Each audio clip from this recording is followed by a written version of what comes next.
Salut, c'est Trado, je suis content de vous retrouver pour la mise à jour de l'analyse technique du CAC 40. Encore une séance extrêmement poussive avec 0,13% dans le rouge, ce qui nous amène depuis le début, depuis les sommets récents à une perte de 3,4% et même 4,5% au pire de la séance d'hier. Il y a des éléments positifs néanmoins. L'élément le plus positif en termes de champ d'œil japonais, c'est que nous avons deux bougies vertes quand même, ce qui veut dire que l'on termine plus haut que l'ouverture de la séance. Autrement dit, il semble qu'il y ait une sorte de ramassage en règle quand même. Et ce ramassage en règle n'apparaît pas à un endroit anodin puisque on est sur le support hebdomadaire des 58, 90, 57, 60. Et il est possible que les marchés se préparent à une impulsion haussière, qui sait, peut-être suite à des chiffres de l'inflation rassurants. On verra. En tout cas, il n'y a plus beaucoup à attendre. C'est dans les tout prochains jours. On a également, en termes de bougie Aiki Nashi, par contre, un pessimisme qu'on peut difficilement nier, puisque vous avez une deuxième bougie rouge sans mèche haute. Autrement, ce sont des bougies qui sont vraiment baissières pour le coup. Et on a, en termes d'éléments Fibonacci, il faut toujours regarder les Fibonacci parce que ça vous donne les points sur lesquels les traders sont susceptibles de rentrer. Et en l'occurrence, ici, on a touché les 61,8%. 61,8%, 50% sont des points sur lesquels les traders qui parient sur une reprise de la tendance précédente, à savoir une reprise de la hausse, sont actifs. Et donc là, on peut espérer que ce soit ce qui est en train de se passer. Les éléments techniques à présent, la moyenne mobile à cette période, elle est toujours pour l'instant au-dessus des cours, mais elle monte, donc la tendance immédiate est plutôt neutre. La tendance générale est baissière par contre, puisqu'elle est descendante et au-dessus des cours, et la tendance de fond est également baissière puisque la moyenne mobile à 50 périodes est descendante et on est en dessous, de même que la tendance de long terme. Ce qui m'interpelle, plutôt ce qui m'intéresse, c'est l'imminence du signal délivré par le balai M7-M20. Aurons-nous droit à un croisement haussier faible, c'est avec la M7 qui monte et la M20 qui descend, ou alors à un non-croisement, c'est-à-dire la M20 qui descend, la M7 qui descend, qui font semblant de se croiser, comme ce qui s'est passé ici avec les effets que vous pouvez constater, extrêmement baissiers. On verra, on en a sans doute pour une ou deux séances maximum à attendre, à regarder le précédent croisement haussier faible, il a eu là. Ok, et on l'a dit, le précédent non-croisement baissier, il a eu lieu ici. Bref, on risque d'avoir quelque chose qui va se décanter dans les toutes prochaines jours. On a également les autres éléments techniques, et ce sur quoi j'aimerais attirer votre attention aujourd'hui, c'est un signal dont on sait qu'il fonctionne bien, qu'on a backtesté et qui vient de se produire. C'est la rune. Alors la rune, regardez, on a la rune plus et la rune moins. La rune plus, c'est la courbe bleue, la rune moins, c'est la courbe rouge. Et quand le bleu croise le rouge, c'est un signal haussier, comme ici, ou encore comme ici. Et quand le rouge croise le signe bleu, c'est un signal baissier, comme là. Ok. Donc vous voyez, par exemple, là on a eu un signal baissier. Et là, on a eu un signal baissier aussi, qui ont bien fonctionné. Alors là, ce qui est intéressant à tester aujourd'hui, c'est que la dernière fois qu'on a testé ce signal, la tendance était haussière, la tendance de long terme. Là, ce qui est spécifique, c'est qu'on est en dessous de la moyenne mobile à 200 jours. Autrement dit, on a un signal haussier de la rune alors qu'on est en dessous de la M200. Et on va voir si ça change quelque chose ou si c'est tout aussi performant que lorsque l'on est au-dessus de la moyenne mobile à 200 jours. Je vous montre un exemple simplement pour la mémoire. Voilà. Là, vous avez eu un signal haussier de la rune, la bleue qui croisait la rouge alors qu'on était au-dessus de la M200. Là aussi, on a eu un signal haussier.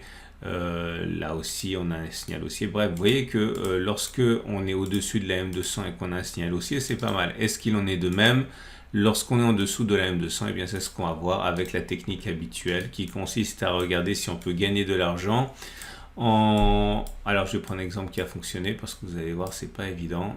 Là ça nous intéresse pas parce qu'on est au-dessus de la M200. Là regardez, ça n'a pas fonctionné. Là c'est bien, voilà, là ça nous intéresse. Donc comme vous pouvez le voir, le signal a été donné sur cette bougie-ci.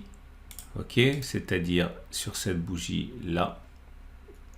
Est-ce qu'on peut gagner de l'argent en achetant au moment du signal, si on est encore en dessous de la M200, en mettant un stop de protection en dessous des plus bas du cycle baissier de la Rhône. Le plus bas du cycle baissier de la Rhône, il était là, 17,38. Vous voyez, la rouge était au-dessus du bleu.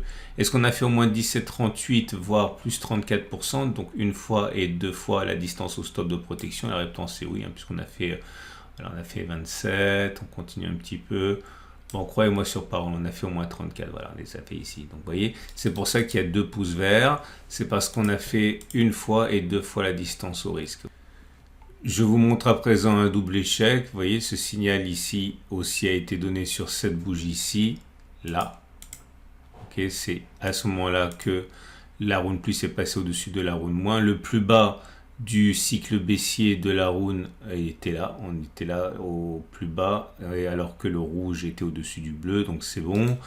On prend la distance entre le signal et le plus bas, qui est donc 5,67. Est-ce qu'on a d'abord fait plus 5,67, deux fois 5,67 ou moins 5,67 pour déclencher le stop de protection?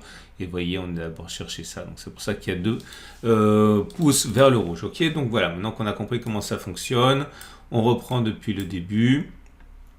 Donc échec, échec, échec, échec, échec. Là, ça ne nous intéresse pas parce qu'on est au-dessus de la M200. Ça ne nous intéresse pas. On est en tendance haussière. On est en dessous là. Donc, ça nous intéresse. Encore un échec, encore un échec, encore un échec. Alors là, on a fait une fois le stop, une fois la distance au stop de protection, mais pas deux. Là, c'est succès, succès. Là, ça ne nous intéresse pas. On est au-dessus de la M200. Succès, échec, échec, échec, succès, échec, échec, succès, échec, échec, succès. 3 et 4 succès et 5, 6, 7, 8 succès et un échec. Bon bref, vous avez compris.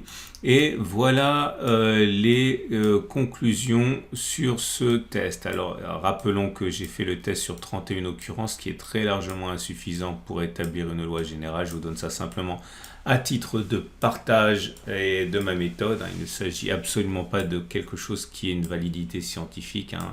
Et voilà la conclusion. Sur 31 occurrences, si on vise R1, c'est-à-dire une fois la distance au sol de protection, on a raison 16 fois, on a eu tort 15 fois, donc on a gagné dans 52% des cas, perdu dans 48% des cas. Si on avait parié 1000 € par trade, on aurait gagné 16 fois 1000, 16 000, on aurait perdu 15 fois 1000, 15 000, autrement dit, bon, c'est à peu près à l'équilibre avec un plus 1000. Bref, pas beaucoup de caractère prédictif ici. Et si on vise 2 fois le risque, eh bien on a raison 12 fois, on a tort 19 fois. C'est-à-dire qu'on a raison dans, alors j'ai oublié de le calculer, 12 divisé par 31, on a raison dans 38% des cas. Okay, enfin 39 même, 39% des cas. Et on a tort dans 61% des cas. Et on aurait gagné 12 fois 2000, 24 000, moins 19 fois 1000, 19 000. Donc, on aurait gagné 5000 dans la stratégie. Bref, c'est rentable. Clairement, ça veut dire quoi? Ça veut dire que les résultats très encourageants des signaux haussiers quand on est en tendance haussière, au-dessus de la M200 ne sont pas du tout de la même nature et aussi convaincants lorsqu'on est en dessous de la M200. Clairement, on l'a vu, on a à peu près une chance sur 2 à partir de maintenant de s'imaginer qu'on fera plus 3,51 avant de faire moins 3,51. Par contre, si on veut gagner de l'argent, on peut effectivement le faire en visant 2 fois 3,51 vers le haut avec un stop de protection à moins 3,51. Par contre, vous devez savoir que vous n'aurez raison que 39% des cas, donc même pas 2 fois sur 3. Donc ça veut dire que vous avez de fortes chances de vous tromper, tout en espérant encore une fois que les gains soient tellement importants, enfin 2 fois plus importants quand vous avez raison que vous ne perdez quand vous avez tort. Donc ce qui en fait un système qui serait rentable si ce backtest était valable, et il ne l'est pas. Bref. Clairement, ça veut dire quoi? Est-ce qu'on va faire plus 3,51 ou moins 3,51? C'est une chance sur 2 environ, quoi. Donc on ne peut pas véritablement faire confiance à la Rhône lorsqu'on est en dessous de la M200. C'est très important que vous le reteniez. L'Ichimoku à présent et non pas l'alligator, l'Ichimoku à présent et rien de neuf au niveau de de l'Ichimoku. La tendance de long terme est plutôt, la tendance de fond est plutôt baissière puisqu'on est en dessous d'un nuage qui descend. On est en dessous de la Kijun, on est en dessous de la Tenkan également, enfin on est au contact de la Tenkan, mais tout ça c'est plat, hein. Donc vous voyez c'est plutôt neutre, hein. La tendance de court terme est plutôt neutre, la tendance de fond et la tendance générale sont plutôt baissières, hein. Mais encore une fois avec une forte propension pour les lignes de l'Ichimoku à s'aplatir, hein, ce qui est plutôt le signe d'une tendance neutre, hein. On va terminer avec les trades du jour. Alors vous l'imaginez bien, hein, si vous êtes haussier, eh bien vous pouvez trader ce que j'ai expliqué dans le backtest, hein. Voilà, vous achetez, vous mettez un stop de protection en dessous de moins 3,51 et vous visez 2 fois 3,51, donc 7%. Mais vous aurez compris que vous avez 2 fois plus de chances, pour faire simple, hein, de vous tromper que d'avoir raison.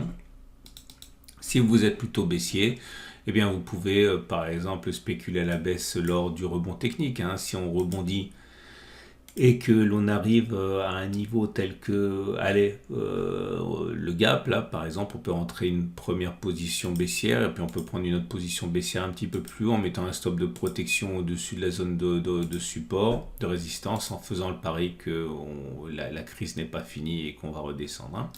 Quant à moi, c'est l'épilogue de mon trade, puisque je vous avais expliqué que j'avais acheté à 5795 précisément, ici.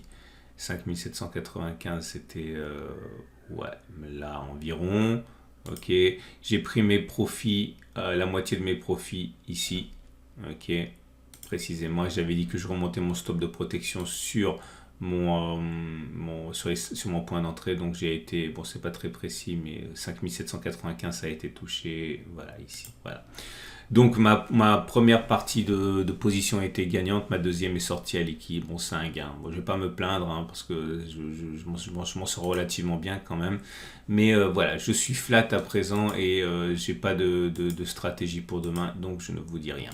Regardez également sur les données horaires. Je vous rappelle que si vous voulez trader à court terme, vous pouvez le faire avec mon partenaire IG qui vous propose des Turbo 24 et des CFD.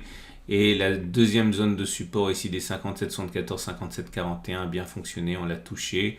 Alors je ne sais pas où vous avez mis votre stop de protection, mais si vous avez mis votre stop de protection à 1 ATR en dessous de la zone, ou simplement en dessous de la zone, je pense que vous avez normalement gagné votre pari, hein, là.